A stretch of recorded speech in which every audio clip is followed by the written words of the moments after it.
Yeah, thank you very much. Is this working? Yeah, okay, great.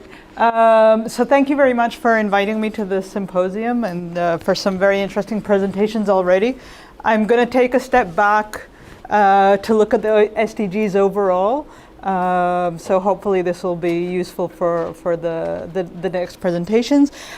Just as a brief introduction, so I'm kind of an outlier in the symposium in that I'm not from academia, I'm from the OECD, and we work on policy, but we're trying to kind of in between research and policy, trying to make research relevant to policymakers.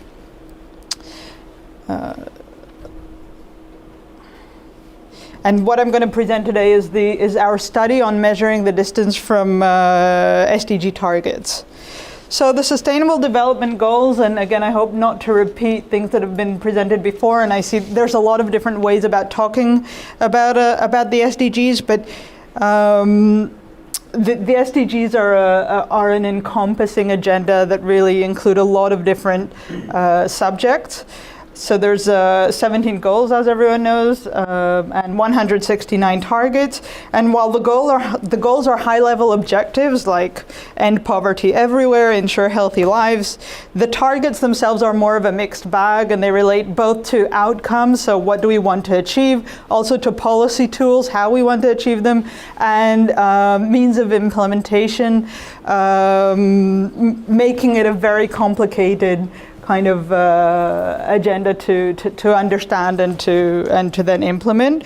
There's many different ways of looking at the SDGs and of classifying them, but kind of an overall classification can look at it as including, of course, it includes three elements of sustainable development: economy, society, and the environment. Or you could also look at it as including development, which is the continuation of the Millennium Development Goals, or expansion of. There's environment, which several goals relate to, and there's rights and governance, so kind of going back to the UN's mandate and core business. And then we have policies and finance, so in the goal on partnerships, and also throughout all of the goals themselves. So it makes for a very challenging agenda for governments to cope with and to implement and understand how to do that. And at the OECD, we've done some work on helping governments understand what they're doing or how they're doing on sustainable development goals. So the OECD supports the SDGs through many different ways, one of which is through the data. I come from the OECD Statistics and Data Directorate, so that's my focus here. We support the data in several ways, so through providing data that we collect, such as the official development assistance, the ODA figures, or education-related figures, such as the PISA the PISA survey. We also contribute to the Interagency Expert Group on SDG Indicators, which is the group that's put together the official list of indicators for monitoring SDGs. So we're observers on that, and we assist in methodological developments on several of the different issues. We help in capacity building and development in developing countries through Paris 21, which is housed at the OECD. And we use visualization and data dissemination tools, one of which is the study that I'll present shortly. So our study started out in response to demand by OECD countries who asked us, because the OECD has this work on data and data, developing data and collating data, to help them understand how they're doing, to help our member countries understand how they're doing on SDGs, and also to help them identify their priorities for action. We first presented this study in the High-Level Policy Forum in New York in July 2016. We've since then published an update in June 2017, which is available online. And we're now working on a next update, which will be published in the first half of 2019. The study, have I skipped a, okay. So tracking progress on SDGs is complicated. It's complicated because, well, I started with the 17 goals, very broad, very encompassing, 169 targets. The interagency expert group came up with a list of 232 indicators, but what they call indicators can many times mean actually a very broad range of data series. And then in the UN Global Database on SDGs, which is available online, you'll find over 1,000 data series, which are then include also disaggregations, time series, there's alternative indicators, there's indexes, so it's a very messy and complicated data environment in which to understand how countries are doing.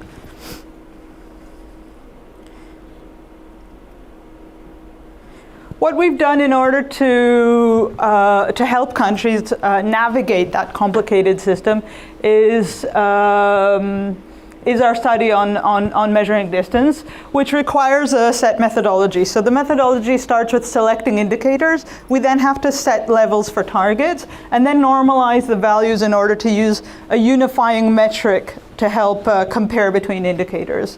So how did we do that? Selecting indicators, we were actually asked by our member countries to stay as close as possible to the global list of indicators that was decided on by the interagency expert group, and that is in order not to present an additional layer of interpretation to the SDGs. So from that, what the UN-IAG list, we use data from the UN database. We use OECD data where we have better comparable data for OECD countries, and we use UN data when there's no OECD sources. This gives us a total of about 130 indicators covering 105 targets. These are the numbers that we're actually computing right now for the 2019 update, so it'll probably be slightly different, but this is the kind of ballpark figures.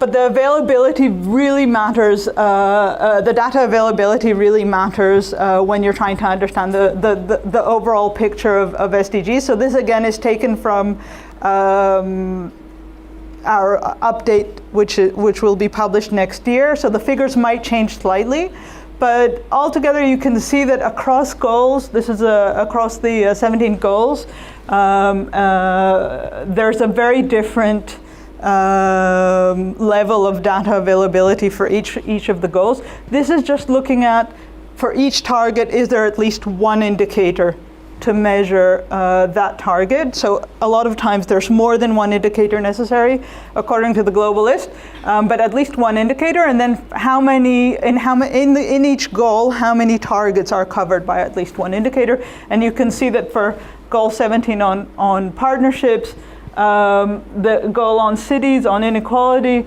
on oceans, on sustainable production, we're looking at less than, between 30 and 50% data coverage. Whereas for other indicators, we have more.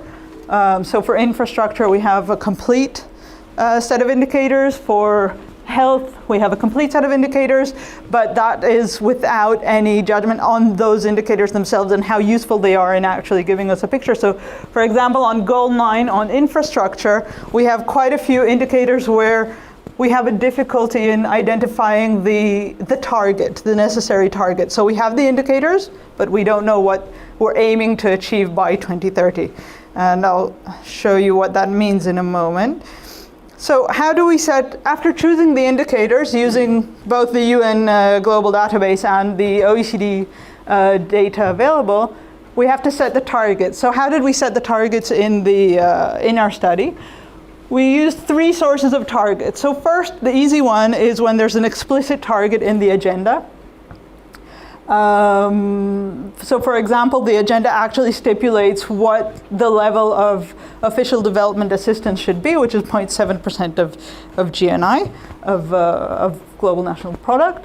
And then when we don't have an explicit target, we use what we call the implicit target, which is what has been agreed in international agreements or norms, what the experts say should be. So for example, for the air pollution goal, we use the WHO recommendation on PM 2.5. And when we have neither explicit nor implicit, we use the best OECD performance. So we take the top 10th percentile, that's usually the third best performing country. So for example, for reducing, increasing recycling of waste, we take what is currently the third best performing country, which gives us 56% as a target to go for. And then what we've done, what we're doing in this update is we're also we've also identified several indicators that have no normative direction. So what do we mean no normative direction? We don't know whether an improvement means going up or down. So for example, on goal 9, on infrastructure, which I pointed out before, we have quite a lot of indicators that are related to share of GDP. Okay, so share, for example, manufacturing as a share of GDP, labor share of GDP, small and medium businesses as a share of GDP. Now, you could say for each one of those, everybody wants to increase their share of GDP, but if everybody increases, somebody's going to have to decrease, so we can't actually use it as a target for this methodology, and we just present the figures as is without doing any, without actually measuring distance to target. So normalizing distances to target, what we use in our study is it's kind of a modified Z-score using the standard deviation in order to measure the distance from the target. So if the green line here is the target to be achieved, and the dots are the spread of countries according to their performance, and the blue dot is country X. So how many standard deviations away is country X from achieving the target? What does this give us? This is the visualization of results, and this is again extracted from the 2019 update. So it should be. This isn't the final. This isn't the final result, but it kind of gives you a picture. So what we do is we look at the bars. This presents the performance at goal level for OECD average, and the higher the bar is, the closer you are to achieving the target. So at the top you see the 0 line, so that means you're 0 standard deviations away from achieving the target. And we've cut the graph here at 3 because most OECD countries are on average at least 3 standard deviations away or less from achieving most of the targets. And in order to visualize the importance of the data gaps, what we're doing in this edition, and this will look different from what you can find online, which is the 2017 edition, we're using this representation of the striped bars in order to show how much data we're missing. So, for example, if you take implementation, the implementation goal, this is how far you are based on available data. But if you were to, but this is the penalty, so-called, for data which isn't available. So you could actually be this far away from achieving the goals. We also visualized these results at the target level, and this is taken from the 2017 edition. And it shows how countries are doing on each one of the targets, and again using the 0 to 3 scale. So the outer line is 0. So if you've reached the outer line, then you've achieved the target, and it starts at 3, which is 3 standard deviations away from achieving the target. Now, what does this show us in terms of how OECD countries are doing overall? I'll just go back to show you at the goal level. It's a bit easier to visualize. But you can see that we have relatively good performance on climate, on oceans, on cities, and on implementation. Performance isn't so good for OECD countries on gender equality, on the inequality goal, On institutions, that's the goal 16. But again, you have to take into consideration these considerable data gaps. So while the goals relating to planet look as if they're quite close to being achieved, we actually see that there's a lot of data gaps to fill there.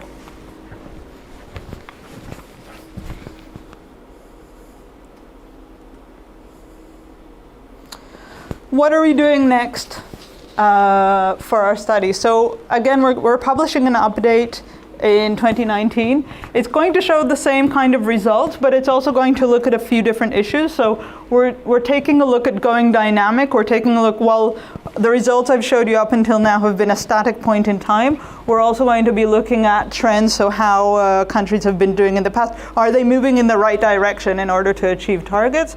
We're looking at transboundary aspects, so how much of the agenda actually means, how much do countries have to take into account when implementing the transboundary nature of the Sustainable Development Goals?